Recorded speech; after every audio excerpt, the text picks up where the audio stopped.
Labukas, sveikinuosi su jumis ką tik išsilaipinęs iškelto Humo saloje, Estijoje, kur pradėsime savo nuotykinę kelionę. Žodžiu, prieš keletą video galėjote pastebėti užuominą į šitą konkrečiai nuotykinę kelionę, kurioje bandysime padaryti sea crossingą, reiškia važiuoti į salą, bet realiai per jūrą. Tai nežinau, ar tai yra įmanoma, bet pabandysim, bent jau keliai yra. Tai pradedam. Čia visai netoli bus testas mažiukas ir pažiūrėsim, ar įmanoma bent kažkiek tai pravažiuoti per jūrą. Važiuojam.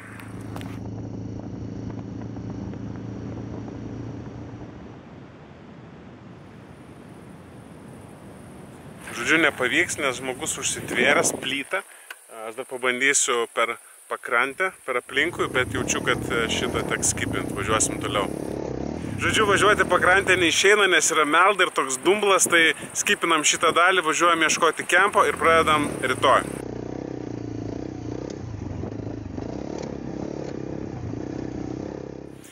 Vietoj sea crossingo gavau pasivažinėti po balas, bet nieko tokio, taip nutinka. Šiuo metu esame pietinėje Humos dalyje, yra šiek tiek po vidurnakčio, bet vis dar šviesu, tas faina. Pastačiau kempą ir eisiu ilsėtis ir susitinkam rytoj, tikiuosi nelis.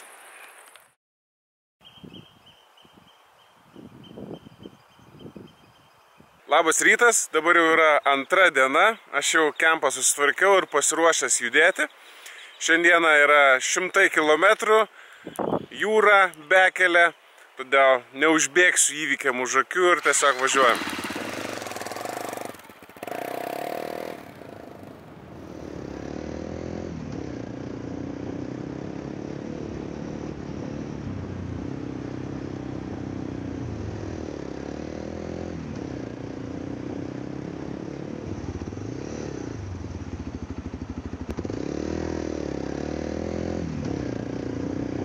Maršrute radau kažkokių tai užkastų bunkerių ar tai kažkokių talpyklų įdomių, bet va čianai, visai netoli jūros yra 500 kvadratinių metrų valdymo štabas, 37 kambariai, einam pasižiūrėsim, šiaip labai aidi.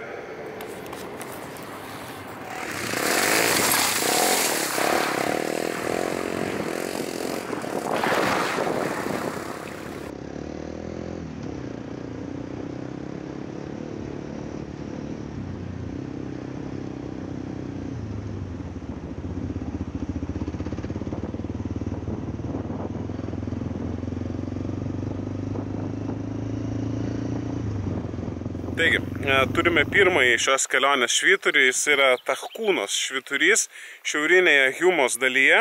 Jo aukštis yra 42 metrai arba 21 Honda Fast modelio ilgis. Žiūrėjom toliau.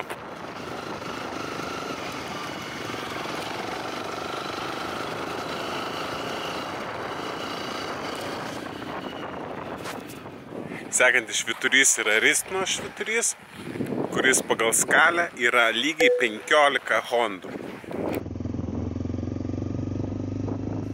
Tai dar vienas variantas yra Kopo švyturys, kuris yra lygiai 19 Hondų aukščio.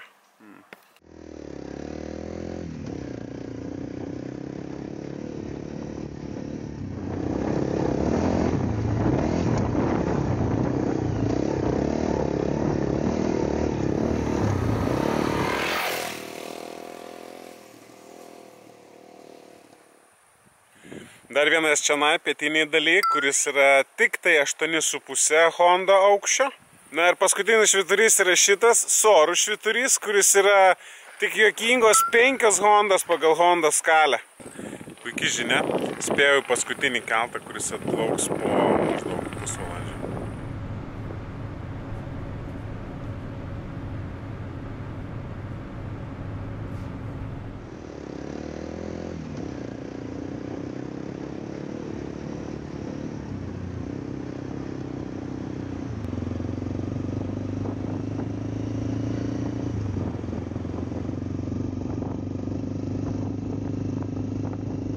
Kai aš jau galvojau, kad diena baigėsi, maršrutas man pateikė finalinį mažiuką siurprizą, tai buvo river crossinimas.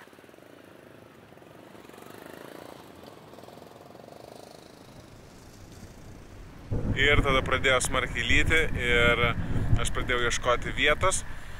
Ir ką jūs jau galvojate, radau vietą, kur vis dar dega laužas, kas yra crazy. Žmonės turbūt išsigando lietaus ir pabėgo. Ir taip pat, aišku, aš turiu jūrą. Tai viskas, Spa ir Krekoven, važiuojam.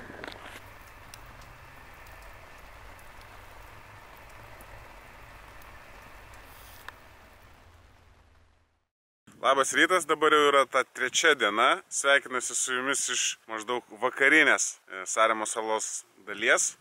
Šiandieną vėlgi laukia 100 km ir panašu, kad maršrutas drieksis palei jūrą, tokia įlanka ir į kitą pusę, iki pat kraštelio va tenai kažkur tai. Tai važiuojam, susitiksim tenai tada, ant skardžio.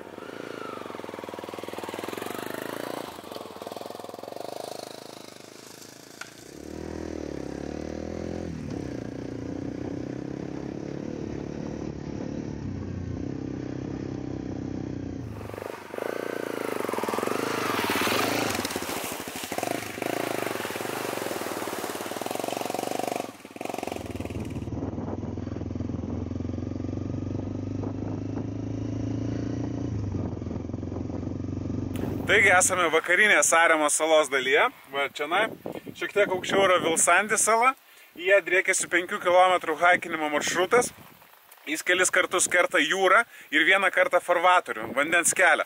Bet dabar yra naujas ženkliukas, kuris sako, kad dėl to farvatoriaus pragilinimo tas haikinimo maršrutas nėra pereinamas. Tačiau į vieną salą galima patekti ir nekertant farvatoriaus, todėl mes taip ir pabandysime.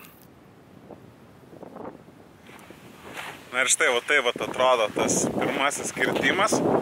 Mačiau, kad atvažiuoja sunkvežimis, todėl bus galima pamatyti, kokio maždaug gylio yra.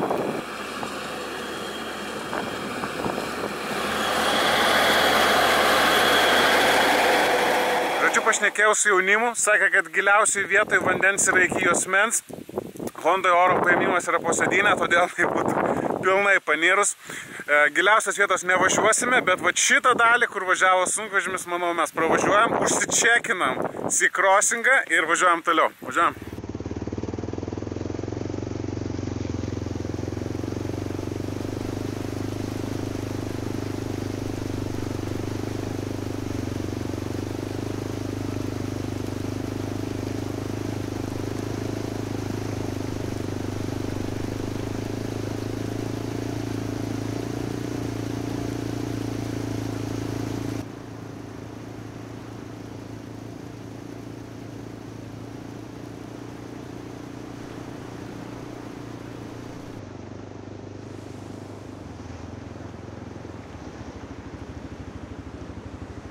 Taigi atvažiavome iki vandens kelio, kurio be tepalų keitimo kirsti nepavyks.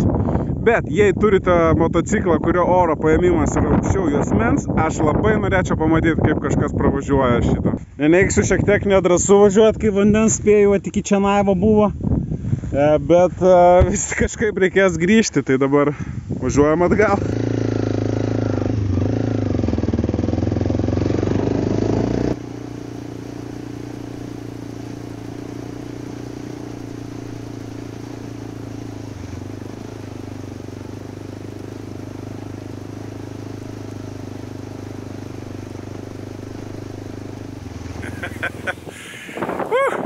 Labai faina pasidžiaugti pravažiavus Sea Crossingą, aišku, buvo taip viskas drebėjo ir ne per sekundės, ne per ankstinės, kaip tik drono baterija išsikrovė ir jis jau leidosi žemyn, tai žodžiu, labai faina, važiuojam toliau, biškį reikia pailsėti.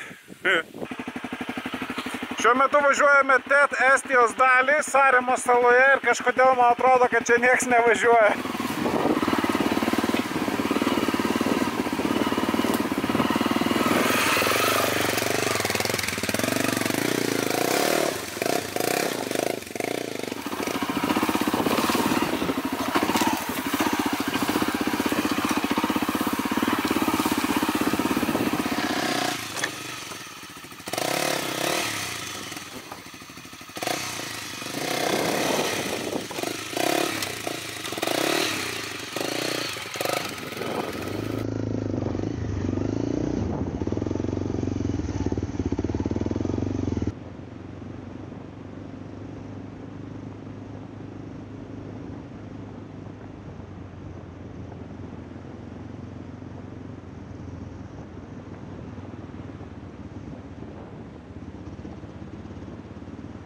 Visgi čia nebuvo TED maršrutas, čia buvo mano pripaišyta žemėlapyje.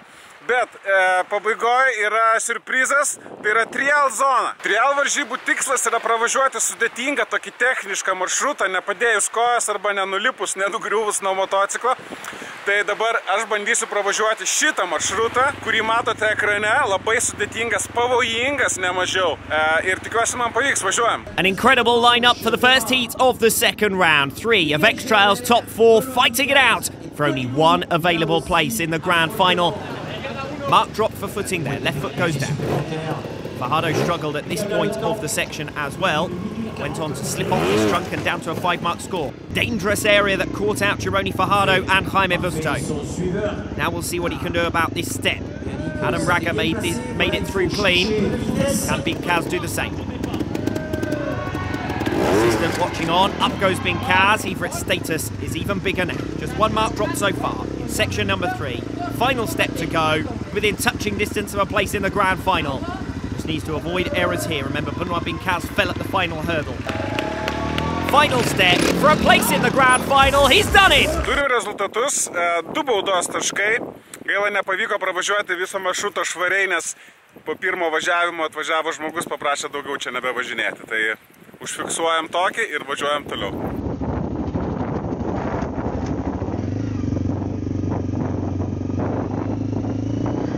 Na ir nugalėtojas, kaip ir aną kartą, yra Sorvė Švyturys, kuris yra netgi 26 Honda motociklai pagal Hondos motociklų aukščio skalę.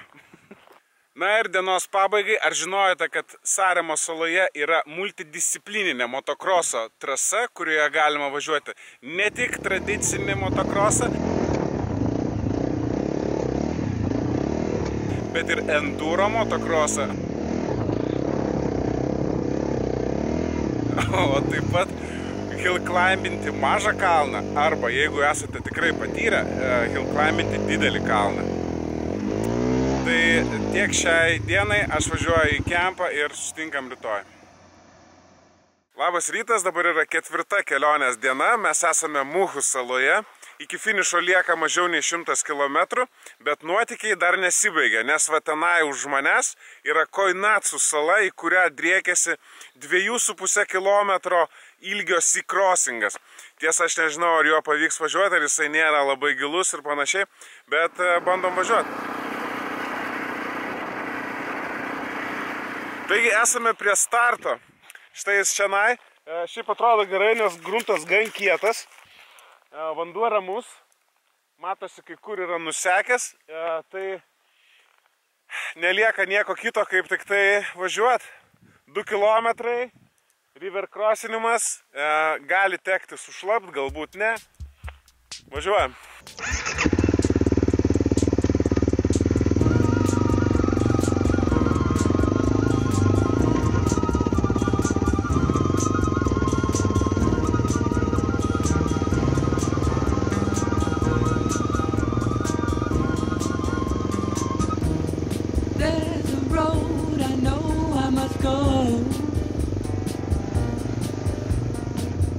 Even though I tell myself that road is closed,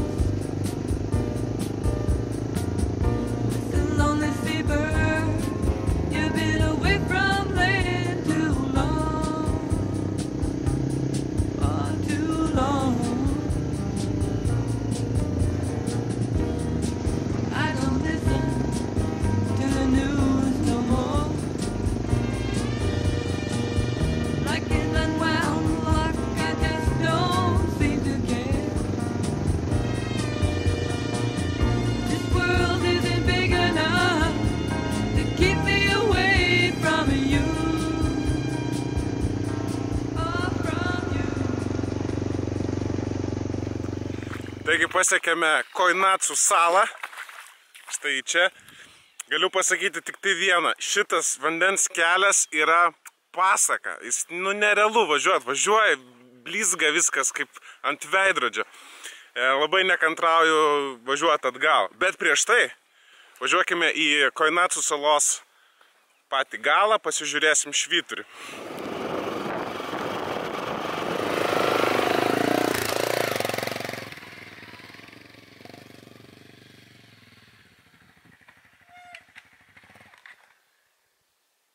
Taigi esame prie Koinatsu švyturio ir reiktų paminėti, kad techniškai pagal Honda skalę šitas švyturys yra lygiai 6 Honda aukščio vienetai.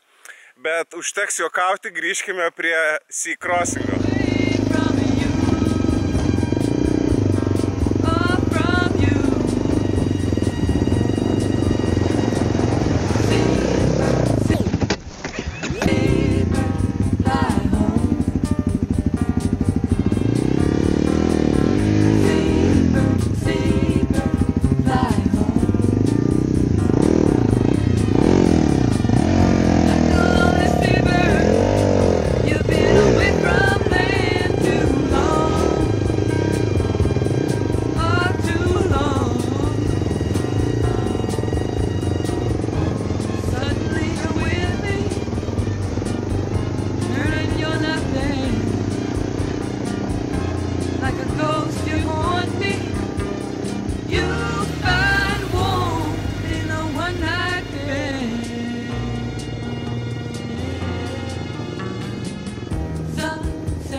Don't turn you on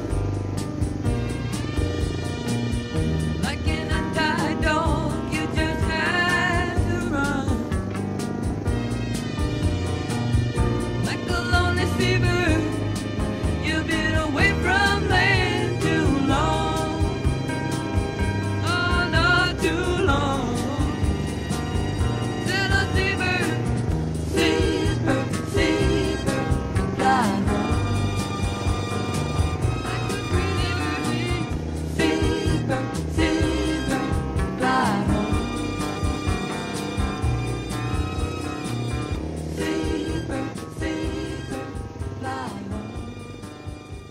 Na ir štai, nuotykinė kelionė baigėsi, aš laukiu kelto namo, o išskiriant kelionės įdomiausias vietas, tai aš sakyčiau, tiek Hjumos, tiek Saremos viršutinės šiaurinės dalis yra įdomiausias, ir techninės, ir jūra, ir skardžiai, tai tenai siūlyčiau apsilankyti. Taigi tiek iš manęs šiam kartui ir iki.